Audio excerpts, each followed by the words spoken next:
Internacionais, formado na Universidade de Colômbia e na Universidade de Tóquio, Floriano Filho, avalia agora como o colapso de velhas certezas está redesenhando a ordem global da Ásia à América Latina. Floriano, boa noite, bem-vindo, tudo bem? Boa noite, Lene. Tudo bem? Prazer estar aqui com vocês. Prazer recebê-lo também. Afinal, eu li o seu artigo, queria aqui compartilhar ao longo da nossa entrevista pontos que eu acho centrais nessa discussão, que começa pelo Irã e termina aqui no Brasil, também traça a Ásia muito bem. Floriano, o Irã, ele tem cerca de 1,6 milhões de quilômetros quadrados e a gente compara aqui a nível nacional com o estado do Amazonas, população de 92 milhões de habitantes, aproximadamente 45% da população brasileira, e o Brasil e o Irã têm um pequeno comércio, a gente fala de 3,2 bilhões de dólares por ano em exportações e importações. E aí eu te pergunto, por que o Irã é importante para o Brasil e outros países do mundo livre? Lene, realmente era uma pergunta que eu até ia sugerir a vocês fazerem, né? Porque o Irã e essa situação que está ocorrendo parece tão remota e tão distante de nós.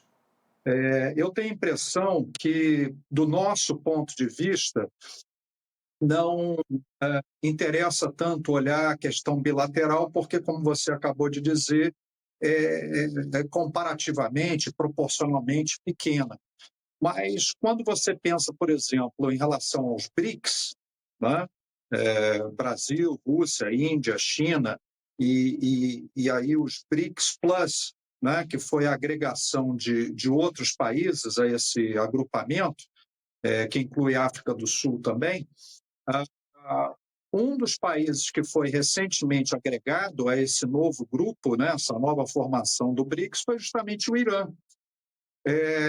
E isso já teve desdobramentos para os BRICS, né? Essa situação toda, e que agora se intensificou, porque é bom que o público entenda que essa situação que a gente está observando hoje não nasceu do dia para a noite, ela se estende aí por muitos, muitos anos, e a gente tem que observar também a relação de vários países com esse estado de coisas que se implantou lá no Irã, sobretudo Israel, Rússia, Estados Unidos, China, e uma série de outros países. Então, quando se fala nesses conflitos do Irã, nós não estamos falando só sobre o Irã, né? Nós estamos falando de uma complexa teia de relacionamentos entre vários países que ultrapassa de muito os países daquela região do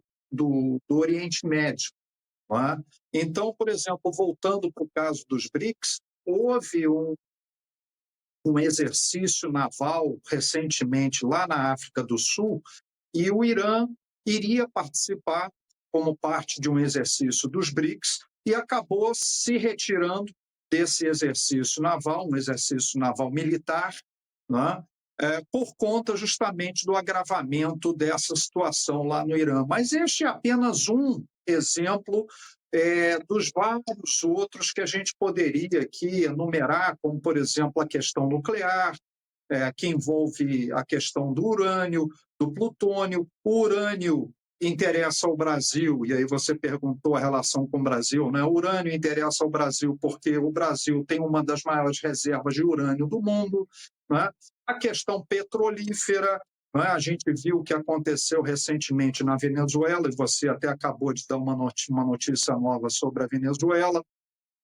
O Irã, a Venezuela tem a maior quantidade de petróleo no mundo, o Irã tem a terceira maior quantidade de petróleo, e isso faz com que o Irã, sendo o segundo país mais sancionado do mundo após a Rússia, tenha que ter recorrido a outros meios para tentar vender esse petróleo para outros países, como Rússia, China e Índia, e assim por diante. E o Brasil também é um grande produtor de petróleo mundialmente, embora não esteja no primeiro time, mas está ali no segundo para terceiro time dos maiores produtores de petróleo. Então, tem uma série de questões que o Brasil tem interesse e tem que observar de perto nessa relação com o Irã. Agora, justamente petróleo. Queria falar do petróleo e mais precisamente também do Estreito de Hormuz, que é considerado a artéria da indústria petrolífera, né? Por onde passa ali cerca de 20% de todo o petróleo mundial. Esse estreito que conecta Golfo Pérsico, Golfo de Omã, deságua no Mar da Arábia. Floriano, diante do possível ataque direto dos Estados Unidos, os iranianos chegaram até a ameaçar fechar essa via marítima como retaliação.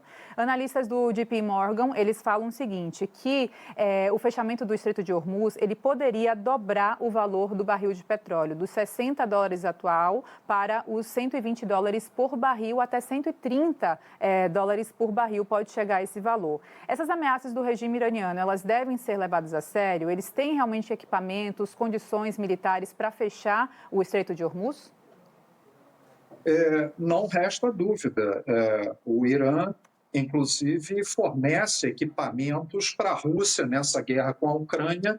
O Irã fornece equipamentos para a Rússia, fornece equipamentos para outros países também. O Irã tem uma ligação com diversos grupos considerados pelos Estados Unidos e por outros países grupos terroristas, como o Hamas, o Hezbollah, e vem fornecendo armamentos para esses grupos também. Então, pode sim, uma hipótese a ser considerada e não devemos descartar isso de qualquer maneira. O presidente Donald Trump dos Estados Unidos, há poucas horas, acabou de afirmar mais uma vez que está na hora do mundo se livrar do que ele chamou de sick man, né? O homem doente lá do Oriente Médio, se referindo ao Ayatollah Khomeini, que é o líder supremo do Irã. E então, se a situação se agravar e houver um novo ataque dos Estados Unidos, eu digo novo porque já houve no ano passado, como todos nós nos lembramos, né, que foi o ataque lá a dependências nucleares do Irã, instalações nucleares. Essa questão petrolífera pode sim, e esse fechamento do estreito, como você mencionou, poderia acontecer. Nesse caso, obviamente que você fecha uma das principais passagens de petróleo no mundo, certamente, como consequência, o preço do petróleo aumenta. E aí você, no início, na sua introdução, você falava sobre as implicações para a Ásia, para a América Latina e para o mundo, né? O preço do petróleo aumentando, isso tem impacto imediato no mundo inteiro, um impacto inflacionário, porque o mundo depende do petróleo para as indústrias, para suprimento elétrico, e certamente países como o Japão, como a China, como a Coreia, que são altamente dependentes de petróleo e uma parcela considerável, no caso de alguns desses países, do petróleo do Oriente Médio, esse bloqueio causaria impactos muito danosos para essas economias. Aqui, porque se por um lado a gente tem essa situação com o Irã, possível ameaça de fechamento do Estreito de Hormuz e esse impacto negativo em termos de altas de preço, por outro, como é que isso leva a, quem sabe, uma agilidade do processo Venezuela e maior produção também e entrada global dessa produção venezuelana que estava até então estagnada por conta da ditadura de Nicolás Maduro? Isso leva a uma aceleração da busca dos americanos por esse alinhamento com a Venezuela e tentar conter essa possível crise de cadeia global da commodity? Lene, quem assistiu a um briefing do presidente Trump com os principais CEOs, os presidentes, né, das maiores companhias de petróleo no mundo recentemente, há poucos dias atrás, pôde testemunhar que, na própria fala desses presidentes das maiores companhias de petróleo no mundo, a situação na Venezuela, industrial, né, e de produção petrolífera, se deteriorou muito e levará um bom tempo para recuperarem a capacidade de produção da Venezuela de petróleo. Então, o fato da Venezuela ter os maiores recursos de petróleo no mundo não significa que você tenha esse petróleo à disposição. Você tem que extrair esse petróleo e colocá-lo no mercado depois do refino, de outros processamentos industriais e logísticos também, né, para fazer essa distribuição. Então, isso vai levar tempo. Né? E nós temos essa situação na Venezuela ainda indefinida, conforme seu próprio noticiário apontou há pouco, com ministros sendo demitidos. Então, a situação está longe de ser uma situação confortável, e, obviamente, que uma recuperação industrial da Venezuela para recuperar a produção petrolífera do país vai demorar tempo. Então, nesse sentido, é difícil a gente imaginar que o mundo possa contar com esses volumes de petróleo da Venezuela num curto espaço de tempo para, numa eventualidade de fechamento do estreito acontecer, você ter um suprimento que poderia fazer face a esse novo desafio internacional. Floriano, falando agora novamente internamente da questão iraniana, principalmente no que se fala dos manifestantes e a figura do jovem iraniano, ele vem com muita força, que tenta agora com muita robustez, acho que não visto de forma tão forte como dessa vez e também com relação à ação do governo, né, com até morte mesmo feita por esses manifestantes ou até ameaça de enforcamento, tal que foi retirado até agora pelo Ali Khamenei. Queria te ouvir, o regime dos clérigos iranianos, ele governa com mão de ferro desde 79 e a gente está vendo um regime que está em possível queda, principalmente por essa ação dos jovens e manifestantes em geral. Há, na sua opinião, a possibilidade realmente dessa queda? Se sim, o Reza Pahlavi é o nome mais indicado para transição, sucessão? Como você avalia esse cenário? Bom, a parte final da sua colocação, você basicamente fez duas perguntas. Primeiro, se há possibilidade efetiva da queda do regime. Há essa possibilidade, porque a gente vê que a situação lá no Irã, por todas as informações que a gente recebe, não é puramente uma situação de protestos em massa, como vistos raramente desde que esse novo regime foi colocado no poder. E a brutalidade com que o governo respondeu também raramente foi vista, apesar de vários episódios anteriores de repressão muito firme, né? Mas alguns noticiários estão dando conta de, até já saiu um número agora recentemente, 12 mil mortos. Antes se falavam em 2.400 mortes, agora já estão falando em 12 mil, enfim, isso é a se confirmar, né? Mas o Ali Khamenei, o Ayatollah, líder supremo, hoje, num discurso que foi gravado e veio a público, ele falou em milhares de mortes, né?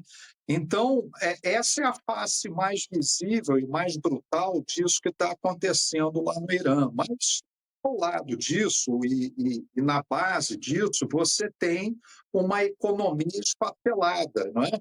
Com uma inflação que atingiu níveis absurdos no país e a população está vivendo um empobrecimento brutal também, com falta de condições não só para consumo de bens básicos, como até tem havido, segundo esses relatos, falta de água em alguns momentos e falta de eletricidade e até falta de gás, por incrível que pareça, porque o Irã tem das maiores reservas de gás do mundo. Não é? Então, diante de tudo isso, respondendo à sua primeira questão, é possível que o regime caia ainda mais diante de todas essas pressões e conflitos em que o Irã está envolvido, né? Vários conflitos, não o mais visível é agora essa situação com os Estados Unidos, mas guerra com Israel, conflitos no Líbano, conflitos na Palestina, conflitos no Iêmen, né? Por meio indireto, às vezes, né? Dessas guerras chamadas guerras de procuração, né? Proxy wars, né? Agora, segunda parte da sua pergunta, se o Reza Parlev seria Pahlavi, né? Seria a pessoa mais indicada, ou mais com maior possibilidade de assumir esse vácuo de poder, caso ele se concretize, eu acho muito difícil, neste momento, a gente fazer uma afirmação como essa, porque o Irã, do ponto de vista do poder interno, é um país absolutamente dividido, com muitas facções, muitos interesses. Eu diria a você que, observando o que aconteceu em países vizinhos, eu estou me referindo sobretudo ali ao Iraque, ao Afeganistão e à Síria, né? E até a Turquia também, você tem, por exemplo, entre várias situações, né, a gente precisaria de horas aqui para fazer uma análise mais aprofundada, mas se você analisa a situação do Kurdistão e dos curdos, não é? Você vê que há muitos grupos de interesse divididos no país e em relação a países vizinhos. Então, uma força que alguns têm aventado como possível entrada, viabilidade para ocupar esse vácuo de poder, seria o próprio exército revolucionário do Irã, né, que é a força militar e que tem abaixo de si um grupo, uma força que representa ali como se fosse a junção da CIA com as forças especiais dos Estados Unidos, né? Essa é uma possibilidade, mas há outras possibilidades também de grupos não tão extremistas conseguirem angariar mais poder no seio da sociedade. Eu não descarto essa possibilidade do Shah Pahlavi, mas ainda é muito cedo para nós determinarmos se isso seria viável, porque, inclusive, uma outra possibilidade é a gente entrar numa situação de caos no país e se iniciar uma outra crise migratória, como você observou na Síria, no Iraque, no Afeganistão. E, infelizmente, isso também não pode ser descartado. Pois é. Agora, Floriano, eu poderia ficar conversando com você pela próxima hora. Tá muito boa a conversa, só que a gente vai ter que encerrar. Tem um minuto para fazer uma pergunta final, porque eu também achei interessante no seu artigo a doutrina Trump 2.0. E eu queria fazer um paralelo com a doutrina Monroe e te perguntar, essa doutrina Monroe, que foi o princípio central da política externa americana, né, a América para os americanos, ela pode ser considerada de que maneira como base ou inspiração para essa doutrina Trump 2.0? A gente fala de uma doutrina Trump baseada na Monroe, mais globalizada, isso pegando não só Centro-América, Europa, mas também Ásia. Como a gente interpreta esse possível comparativo entre as doutrinas? Eu acho que você fez uma comparação interessante, né? Você sabe que o nome do Trump é Donald Trump. Então ele estão chamando lá, acho que não quer dizer que é ele, né? Mas estão chamando a doutrina de Monroe, né? De Donald, Sim. em vez de Monroe, que é a antiga, a original, né? Eu acho que há um paralelo claro, eles estão estabelecendo esse paralelo claro com ferramentas distintas. E eu acho que uma das principais ferramentas que ele acabou implementando aí foi justamente a questão das tarifas. E voltando lá para a sua pergunta inicial, uma das questões que o Trump colocou, uma das decisões, na verdade, que o governo Trump colocou recentemente, eu não sei se o público vai se lembrar disso, foi que o governo americano anunciou que os países que fizessem comércio com o Irã teriam uma tarifa adicional de 10%. E o Brasil já está com essa tarifa altíssima, é dos países que têm das maiores tarifas impostas pelos Estados Unidos no mundo, né, por conta de uma série de questões políticas que a gente está enfrentando aqui dentro, não só domésticas, mas com relação aos Estados Unidos. Não é? A gente devia estar prestando mais atenção a isso também. E, e essa é uma outra questão de interesse direto do Brasil em relação ao Irã. Então, se o Irã entra no BRICS, onde o Brasil está com um assento, né, um assento de destaque até, e você tem mais 10%, além de toda a tarifa que o Brasil já está agravado, você tem essa situação piorando ainda aqui internamente. Então, agora, voltando para a tua questão global, sem dúvida nenhuma, a política externa dos Estados Unidos mudou da água para o vinho. Obviamente que isso já era uma promessa desde que houve a eleição lá em que o Trump venceu o Biden, e era a promessa de que a política externa iria mudar completamente, e a gente está vendo isso acontecer. Essa questão da Venezuela foi um ataque recente que está na memória de todos, mas antes disso aconteceram várias outras questões, inclusive com relação ao Irã, como eu disse anteriormente, nesse ataque que foi feito nas instalações nucleares lá, que também foi algo assim inédito. E você junta esse novo tipo de intervenção com a questão tarifária, que foi inédita também no mundo, eu acho que tem, sim, maneiras de você arguir que nós estamos vivendo uma nova doutrina norte-americana para o mundo nesse momento. Floriano Filho, um prazer falar contigo. Muito obrigada pela participação. Ótima noite, até a próxima. Muito